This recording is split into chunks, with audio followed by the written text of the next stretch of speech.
Do you want to live more sustainably but aren't sure where to start or how it fits in with your everyday living? The ReNewy Living Podcast simplifies sustainability so you can feel confident to take small, meaningful actions that fit into your lifestyle. Based on the lands of the Awabakal and Worimi people in Newcastle, Australia, you'll learn how to live lighter on our planet through practical ideas, stories from like-minded people, and examples of businesses doing great things. With an open heart and mind, join me, Mardi Lee, as we explore how to consume less, build stronger community connections, and thrive in your neighbourhood, wherever you call home. Welcome to the ReNewy Living Podcast. Hello, I'm Mardi Lee, and welcome to the ReNewy Living Podcast. Did you know that right here in Lake Macquarie, our local sea turtles are at risk? It's not just something that's happening as part of climate change that you see on the Great Barrier Reef, but also here. And there are at least 3 reasons why our sea turtles are being impacted so badly. So what's happening and what can we do about it? I'm chatting with Tanya Rossiter from Hunter Wildlife Rescue, which is an organisation that spent more than 45 years rescuing and rehabilitating native wildlife. Tanya is one of the many volunteers who are advocating for Lake Macquarie's endangered sea turtles. Let's dive in and find out how you can help protect these incredible creatures in our own backyard. G'day, Tanya. Hello. Can you tell us about the history of sea turtles in Lake Macquarie? So they've been here pretty much for as long as we've been an organisation. We have a population of green sea turtles in Lake Macquarie. There's a sea turtle corridor pretty much from Dora Creek up to about Fennell Bay. That's where the vast majority of them live because it's nice warm water, there's plenty of food, and that's basically where we do all our rescues from. And so looking at Lake Macquarie, it's quite a large lake. I can't remember what the comparison is between that and Sydney Harbour. I'm pretty sure it's double. Double. It's pretty massive. And it's a saltwater lake as well. And there's an inlet that happens at Swansea. And so where you're talking about from Dora Creek upwards is on the west side of Lake Macquarie. That's right, yep. So part of that is the warm water. The water in the lake is actually affected by the water coming out of the power station outlet at Araring, and that's been going on for a good 40 years or more. I think it might be longer than that. And so that warmer water provides great habitat. There's lots of seagrass, lots of little critters living in the seagrass. It's perfect. Warm water, lots of food, perfect for sea turtles. Yeah, because the power station has been operating for quite a while. And I mean, I've been out on the lake in a boat, and when you go over on that west side of the lake, it is just so special to see the turtles come up for some air before they go back down again. Yes, it's a lot of people actually go over there around the Araring area because you can just sit on the shore or sit on a kayak or on the boat, and you can they'll just pop up all around you to take a breath, and because they're feeding there constantly. So it's very special, and we're very lucky to be able to go there and see them. Now that power station is actually, even though it's providing a lot of great habitat for the turtles right now, it's planning to change its operations and could actually impact upon the turtles' habitat. Yes. So just in the last few weeks, actually, I had a meeting with the closure team and with the environmental part of that closure team in particular, and they're actually very supportive. So they're aware of the turtles. They actually help me out quite a lot with the turtles when they get stuck or if there's a sick one. And so, we've had quite the conversation about the impacts or the possible impacts.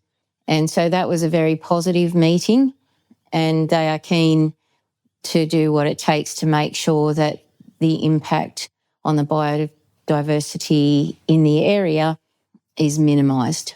Let us in. What kind of impacts will the closure of a power station have on the turtles? Okay, so my concerns have been, so they were looking at closing in winter, and the average temperature of the water there is about 20 degrees in winter, which is quite warm. And the water coming out of the power station is usually around 35 degrees. So that's going to cool down over the period. So they'll shut the 4 units sequentially. So the water will cool over a 1 week period, but it'll go from, well, who knows. So normally for a turtle to be cold stunned, the water has to be about 10 degrees. But when these turtles have been living in water that's, anywhere from 35 to maybe 20 degrees, depending where they are in the lake, over decades, they've been living there for decades in that warm water, and then that's going to be shut down over a 1 week period. That's quite a significant temperature drop. And so the concern is that they may actually be cold stunned. So when they're cold stunned, they can't move. So they float to the surface, they can't move, and they can't actually lift their head out of the water to breathe. And so they drowned at the surface. And is that a part of the conversation that you're having with the power station right now, is to how can they effectively shut down from their own business perspective, but also keeping an eye on what happens or the impacts around them in the ecosystem? So that's exactly the conversations we've been having, and they've actually said they're open, because I've actually asked them, could we consider pushing the closure to the summer months, because that will have a significant impact. It won't be nearly as dramatic in terms of temperatures, and I think that will pretty much eliminate our problem if we were able to close in summer rather than winter. It would be extremely helpful. So we're having conversations around that. They are open to considering that. So that was really positive conversation that we had. That really gives us hope, because it shows that a big company does actually listen to the concerns of the community who care about what's going on. It does, and it was like I was really, really very happy to have had that meeting and to get those kind of responses from the company. They're very keen to minimise impact, particularly on the turtles, because they're all pretty fond of them. Yeah, and that's great, because the whole community is fond of sea turtles as well. The turtles that we're seeing in the lake are green sea turtles. Yes. Is that the only turtle that's in the lake? Tell us more about green sea turtles and what makes them really unique. I've only seen green sea turtles in the lake. Outside in the ocean around our area, we do have hawksbills, we do have loggerheads, and we do have leatherbacks at certain times of year. The greens, for whatever reason, I'm really not sure about that, have decided that Lake Macquarie is a lovely place to live. Of which it is. Yes, that's right. Good choice. And so generally what happens is, like, the bigger adult breeding size turtles, they'll find a nice feeding ground. They'll feed there for about, anywhere up to 2 years, get themselves nice and fat, and then they'll migrate to breeding grounds. And that can be 1,000, it can be thousands of kilometres. So they'll travel north and then they'll go there to breed. The sub-adults and the juveniles generally will just I've found they're quite territorial. So they will do a circuit from the ones that we've tagged. They have spots where they like to go, and they'll have different foods that they like to eat. So they'll hang around those areas until their actual breeding age, and then they'll do that pattern of feeding up and then going off to migrate and hopefully breed and have lots of babies. So turtles are very territorial or habitual, a bit like other animals that I know about, like bees can also be like that, and also snakes. Yeah. You learn that they have their certain radius of habitat. But then what happens when their habitat changes? So not just through closures of power stations, but things like that big picture discussion about climate change where we talk about it, but how does it really impact upon the sea turtles? Well, I don't think that any of us really know. I think we'll probably see them nesting further south. The sex of the turtles that are hatching is dependent on the temperature. So if it's really hot, then you're going to get all of the one sex, and only 1 in 1,000 hatchlings actually make it to adulthood. But then you're going to have this issue where there's not enough of them to breed and continue the species. So in a lot of areas already, there's lots of measures to try and keep the sand cooler over the nests. So they're putting shade cloth over nests to try and keep the sand temperature down a bit. So it's going to affect them quite significantly. Turtles are like the canary in the coal mine, so they get affected a lot sooner than other species. They're also a keystone species, so that means that lots of other species depend on them being there and being healthy population. It's May 25. We've just had this huge rain event. What people don't realise is the devastation that you see on land, it's also underwater. So all the pesticides, all the fertilisers, the carcasses of dead animals, sewerage, all of that is in the water.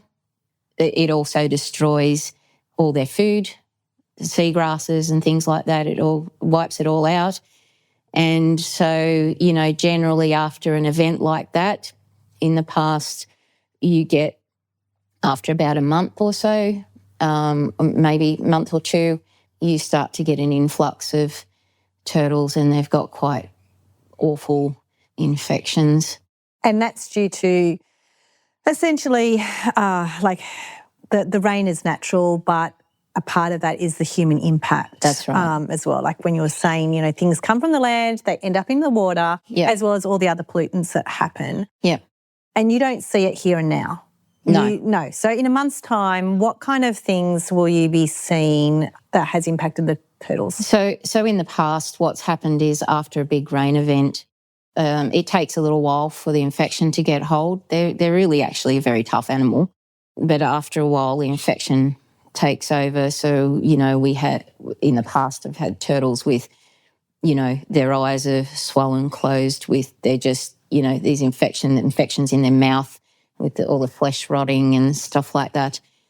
We've been able to get them and rehabilitate, get them on antibiotics and treat all these awful things that are happening to them. But, at times in the past, we've had quite an influx, and there's a high mortality rate because by the time you can actually catch a turtle and pick up a turtle, they're very close to dead. One of the other negative impacts on the turtles is not just the fertilisers that come down into the water, but, let's look at the other human impacts that can affect turtles in the lake. Our main issues in the lake, pollution, obviously, plastic, really bad. The problem with plastic and those kinds of materials is when they've been in the water for a bit, they take on the smell of their food. So they're attracted to the smell, and that's why they start eating it, basically. The other major issue we have is fishing line and hooks. If they swallow the line, we've got not much chance of saving them. So this is why we say to people, if you hook a turtle, bring it in. Don't just take the hook out of its mouth either and let it go, because they often get an abscess where the hook's been, and which means they can't eat, and then they end up in care anyway. So we get people to just give us a call, we'll come and pick it up, keep it for a little bit, make sure that it's okay, and then, send it back out. So the other thing that we have a problem with, obviously, is boat strike and jet ski strikes. Yeah, talk to us about the difference between the boats and the jet skis, because to me they just look like watercraft and they're one and the same, but they're really not. They're quite different. So, the turtles live in the lake, so they're quite used to boats and things. the problem with the jet skis is that you can go from 0 to 100 in seconds. And the other thing is that most of the noise from jet skis is above the water. Underwater, they're not so loud. And so, oftentimes I think the animals misjudge the distance that the watercraft is from them. And so they think they've got time to come up and have some air before they duck down, and they actually don't. So they just get annihilated once they get hit by a jet ski. It's pretty much over.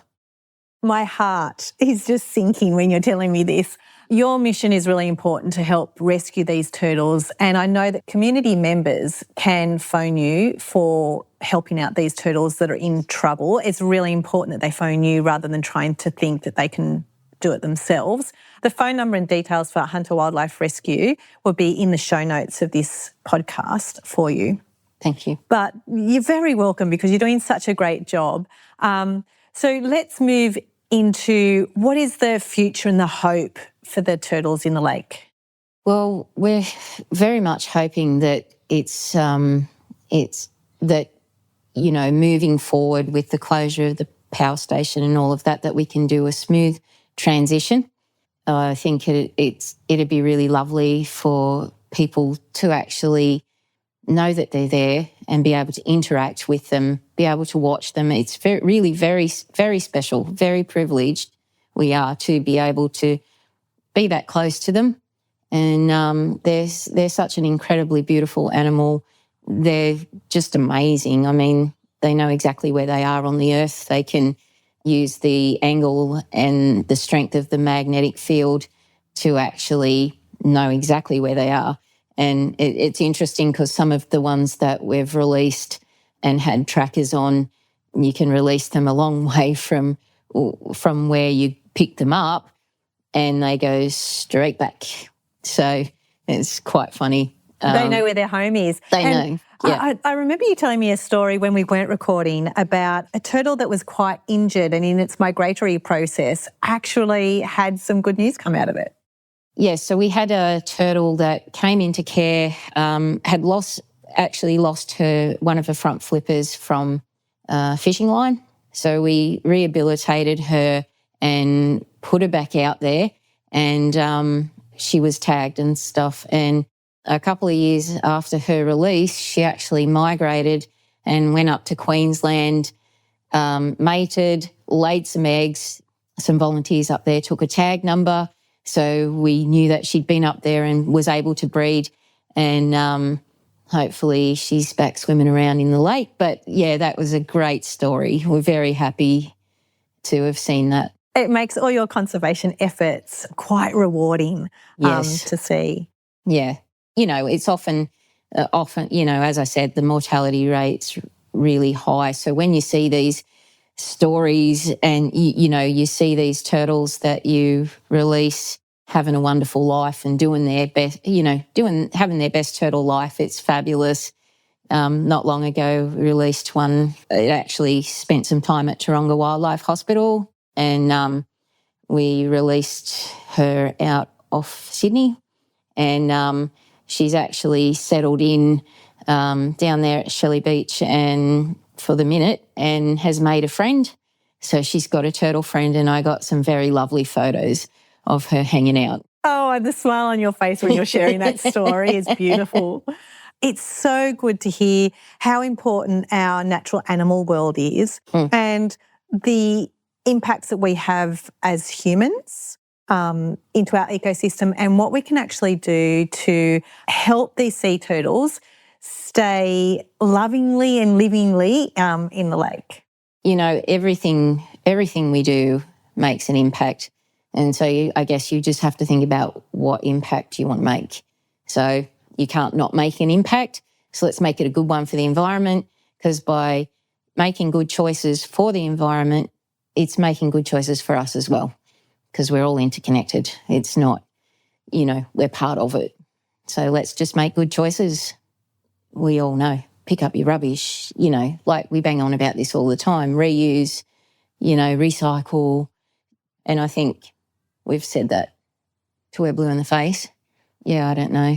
It's one of those hard things, isn't it? I just think I've said that many times, like, don't use plastic, don't use plastic bags, all the things. It's a no-brainer. It is a no-brainer, but sometimes it's really hard for people to see the reason why we don't need to use that stuff or the reason why this happened, because it's not necessarily tangible. They can't always see it and see what that impact is. Do you know, here's the thing, right? What I've found, unfortunately, is unless people see a direct impact on themselves, if they can see it's directly impacting them, then they will care and do something. But if they can't see that connection, you're not going to get any movement there. I say to people, by using plastic, you're literally poisoning yourself, because the plastic ends up in the water. In the water, it acts like a sponge, and all the toxins in the water will cling to the plastic. It breaks down, fish eat it, and then a bigger fish eats that fish, and it intensifies as it goes up the food chain. We're at the top of the food chain. So all those toxins end up in us. So by littering and leaving plastic on see plastic in particular on the ground, and you don't pick it up and put it in the bin, or you drop it there, it's going to end up in the waterways. And if you eat seafood, you're poisoning yourself.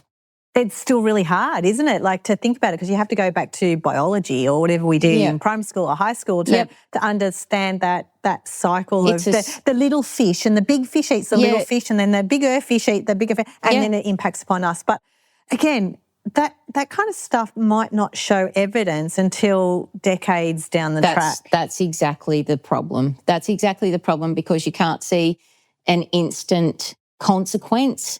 It's like the turtles with the floodwater. Like, they're going to be impacted quite heavily, but we're not going to see that right now. It's going to be a few months down the track that we're going to start seeing them come in with these terrible infections, because the consequences are a bit further down the track. It's missed often. It's like the devastation to the underwater world after a flood event like this. You don't actually see the consequences of that. It will severely impact all species. I've got these photos. I actually went in the water after one of these events, and I've got photos of what it looked like before. Healthy ecosystem, lots of seagrass, kelp, lots of animals, lots of fish. And I've got a picture of the exact same area after a flood event. I mean, I got myself really quite ill from going in the water. Yes, because they do recommend, disclaimer, don't go into, polluted or waters after flood. But that's right. This is Tanya's story. So I actually went in and I actually took photos and video of what it looks like afterwards, and it's actually absolutely devastating. Like, it was this vibrant ecosystem, absolutely gone, bare rock, bodies of dead animals everywhere, absolutely horrific. And I can see that that's upsetting you now, telling me that story. Yeah. But it's also helpful for people to see that it's like a home renovation, isn't it? The before and the after is extremely important and helps people with that visual. Yeah, well, it was really interesting because we actually put it on social media, and so many people didn't believe that it was for real. And it was like, well, I've dived and snorkeled that particular area since the 1980s, so I have a huge amount of photos and footage from that area. The devastation is just unbelievable. And people looking at it were actually saying, "Oh, that can't be. That's not the same place." But it absolutely was and is, and it'll be like that again. And it takes years for it to recover. And that's the worry with climate change. It takes years to recover, and we had not that long ago a 1 in 200 year flood. Now we've just had a 1 in 500 year flood. Maybe this is going to be the new normal. How can the environment survive this? You know what I mean? So we've got to try and do everything we can to rein it in and stop it happening. This chat that we're having has made you even more and more emotional, and you've you've dedicated a really long time to doing this, and it's your lived experiences of seeing what happens on a rhythmic basis as well. And this is why your passion is so important, because if we didn't have people like you, then the turtles wouldn't be cared for or cared about or even considered. Yeah. Well, it's interesting because I'm always surprised how many people actually don't even know that there are turtles in the lake. I mean, obviously, it's my passion, so I make a point of knowing where they are if I can, but so many people in the area don't actually realise they're even there. Is that because they're not water people? Like, if you don't get out on the water, would you not, like, would you see them? Well, I guess that could be I guess. And because they don't attack humans, so they don't get on the news. They don't get on the news at all. It's quite. I don't know. Even people that are interested in wildlife, if you're not on the water, you're probably not going to see them. All the fishermen know they're there. People that are out boating know they're there. And like I said, a lot of people do go down and sit. There's a chair on the headland just near the outlet, and people sit there and actually go there to see the turtles. But in my travels and in all the talking that I do about them and stuff, I've actually been quite surprised by how many people don't know they're there. And I think if I didn't go out in a boat, I probably wouldn't have known that they're there either. Yeah. Thanks, Tanya. Yeah, no worries. In relation to the photos that Tanya's talking about the befores and afters that she took of underwater, they will be in the blog post relevant to this podcast. So I encourage you to go and have a look at that so that you can see why Tanya is getting really upset about the devastation that happens in this kind of instance. Thank you so much for tuning in to this episode of the ReNewy Living Podcast. I hope you're feeling more confident about taking a localised and actionable approach to living sustainably. If this episode has inspired you to take simple action, please follow the ReNewy Living Podcast so you can catch every episode. We'd love it if you could share this episode with your friends. It's a great way to spread the word and help more people join the conversation about living sustainably.